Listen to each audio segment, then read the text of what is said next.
आज बात करेंगे रूस और यूक्रेन युद्ध की। रूस और यूक्रेन के बीच चल रहे युद्ध को 3 साल से ज्यादा का वक्त हो चुका है। इस युद्ध में अब तक हजारों लाखों लोग मारे जा चुके हैं, कई शहर भी तबाह हो चुके हैं।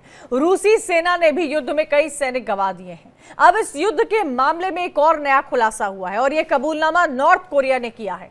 उत्तर कोरिया के तानाशाह किम जोंग उन ने यूक्रेन युद्ध में अपने सैनिकों को भेजा था। उत्तर कोरिया के युद्ध में सैनिकों से रूस की मदद करने की पुष्टि के बाद अब इसे रूस ने भी सीधे सीधे स्वीकार कर लिया है। किम जोंग उन ने इसे दोनों देशों के बीच बढ़ती दोस्ती की मिसाल दी है। वहीं दूसरी तरफ रूस के राष्ट्रपति व्लादिमीर पुतिन ने भी यूक्रेन युद्ध में भाग लेने के लिए नॉर्थ कोरिया के सैनिकों का धन्यवाद किया है। इतना ही नहीं, किम जोंग उन ने ऐलान किया कि इस युद्ध में भाग लेने वाले सैनिकों की याद में प्योंगयांग में एक स्मारक भी बनवाएंगे। आपको यह भी बताते चले कि इस युद्ध की शुरुआत से लेकर कुछ समय पहले तक रूस ने इस बात को मानने से इनकार कर दिया था कि इस जंग में कोई भी नॉर्थ कोरिया सैनिक शामिल है। नॉर्थ कोरिया द्वारा रूस की मदद के लिए सेना भेजने की बात कहे जाने के बाद अब यह बयान क्रेमलिन की तरफ से भी आया है। यूक्रेन हमेशा से आरोप लगाता आया था कि रूस के साथ इस जंग में नॉर्थ कोरिया के सैनिक हैं, उसकी मदद कर रहे हैं। वहीं अब इसका खुलासा हो चुका है। इस बयान में किम के हवाले से यह कहा गया है कि सैनिकों की रूस में तैनाती का मकसद यूक्रेन के नव-नाजी कब्जा करने वाले को बर्बाद करना और रूसी सैनिकों की सहायता से क्रुस्क इलाके को आजाद करना है। और इसी को लेकर हम चर्चा करेंगे। हमारे साथ कई सारे गेस्ट जुड़ गए हैं। राजीव नयन है, रिसर्च है और रिसर्च में है, वो जुड़े हुए हैं। साथ ही मेजर जनरल ए के शिवाज डिफेंस एक्सपर्ट के तौर पर जुड़े हुए हैं। आप सभी का बहुत बहुत स्वागत है हमारे साथ इस चर्चा में। और मैं सीधा रुख करना चाहूंगी राजीव नयन जी, आपका ये एक नया खुलासा सामने आया है। हालांकि लगातार यूक्रेन की तरफ से ये दावा किया जा रहा था, कई बार इस बात का खुलासा भी किया था, लेकिन कभी भी रशिया ने इस बात को एक्सेप्ट नहीं किया है और आज एक नए खुलासे के तौर पर यह सामने आ रहा है। अब देखिए, नॉर्थ कोरिया ने भी इस बात को माना है। तो एक तरह से उन लोगों ने इस बात को मान लिया है, खुले में आ गई है। अब बात है कि अब रूस ने ऐसा क्यों की और अब आगे क्या इसकी क्या अंजाम कहिए या इसको कहिए, क्या इसका स्टेटस होगा। तो देखिए, अभी तुरंत तुरंत समाचार अभी मैं सुन रहा था कि रूस ने 72 घंटे का सीज फायर भी डिक्लेयर कर दिया है। और वह सीज फायर है क्योंकि अमेरिका के से थोड़ा सा वह हताश भी हो रहा था। और जो पूरा का पूरा नॉर्थ कोरिया और रसिया के बीच में जो भी दोस्ती बढ़ी, चाहे नजदीकी बढ़ी, संबंध बढ़े, उसके पीछे एक वेस्टर्न हेजेमोनी की भी बात कही गई थी।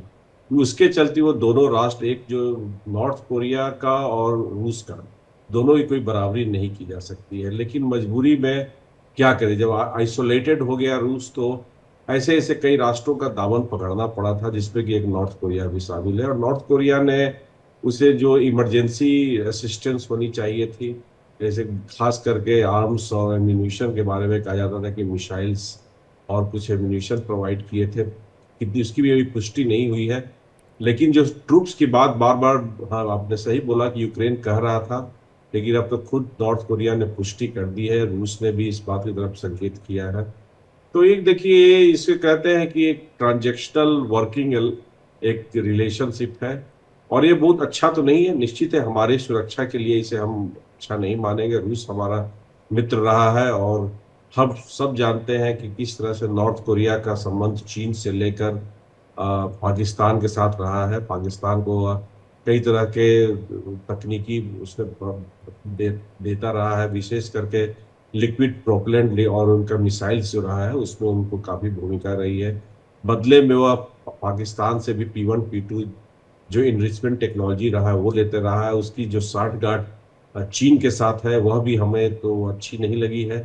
तो ये सारी बातें हैं। लेकिन अब हम वही उम्मीद करते हैं कि एक बदली हुई दुनिया में, जिसमें कि एक बहुत हद तक अमेरिका भी जिम्मेवार है। अमेरिका को चाहिए कि रूस को अपने नजदीक लाए, जिससे कि इस तरह के संबंध का विच्छेद किया जा सके, इस संबंध को समाप्त किया जा सके और रूस की एक मजबूरी न बन जाए। नॉर्थ कोरिया और चीन तो बहुत शातिर तरीके से खेल रहा है इस पूरे खेल में और वो आराम से अपना यूरोपियन देशों के साथ भी अपनी दोस्ती बरकरार रखे हुए है, साथ साथ रूस के साथ भी सहयोग कर रहा है। रूस को भी उसने समझा लिया है कि मैं खुलकर नहीं आऊंगा, तो वो भी मान लिया है। तो ये जो पटाक्षेप होना चाहिए।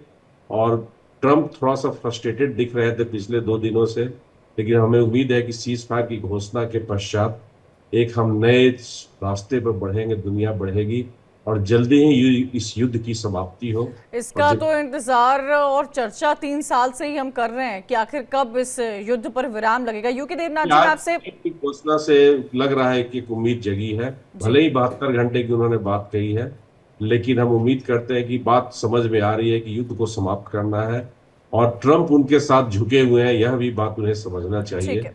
यूके देवनाथ जी, मैं आपसे ये समझना चाहती हूँ क्या साठगांठ होती है दो मुल्कों के बीच में, और अब जब नॉर्थ कोरिया एकदम ओपन फ्रंट पे आ गया है कि हमने समर्थन दिया था रशिया को और इस बात को एक्सेप्ट कर लिया गया है, किस लेवल पे ये वर्ल्ड फोरम को अफेक्ट करेगा? इसका क्या कोई असर इंडिया पर देखने को मिलेगा? देखिए, रूस का और उत्तर कोरिया का जो स्ट्रेटेजिक अलायंस है, ये 1951 से 1953 में जो नॉर्थ कोरिया और साउथ कोरिया के बीच में युद्ध हुआ था तब से ही है, जब वहां पर सीज फायर डिक्लेयर किया गया था और 34 पैरेलल के उत्तर वाले भाग को नॉर्थ कोरिया और 34 पैरेलल के दक्षिण वाले हिस्से को साउथ कोरिया डिक्लेयर कर दिया गया था। तो दक्षिण कोरिया चला गया पश्चिमी स्फेयर में, यानी अमेरिका के प्रभुत्व में चला गया। कोल्ड वॉर के दौरान से ही नॉर्थ कोरिया हमेशा रूस के पास रहा, चीन के नजदीक रहा। किम जोंग उन के दादाजी शुरुआती दौर पे, उसके बाद उनके पिताजी और अब किम जोंग उन जो हैं वो चीन और रूस के बहुत करीब रहे हैं।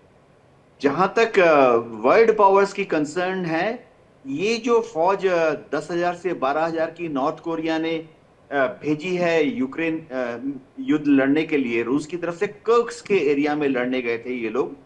ये एकदम शुरुआती दौर में ही पता लग गया था, क्योंकि ये जो ट्रुप मूवमेंट हुई थी, ये रूस पहले सखालिन आइलैंड में इनका जमावड़ा हुआ, वहां पे ऑर्गेनाइज होने के बाद फिर इनको व्लादिवोस्टोक के पोर्ट से में ले गए थे और व्लादिवोस्टोक से एक रेल लाइन चलती है जो कि मॉस्को की तरफ जाती है।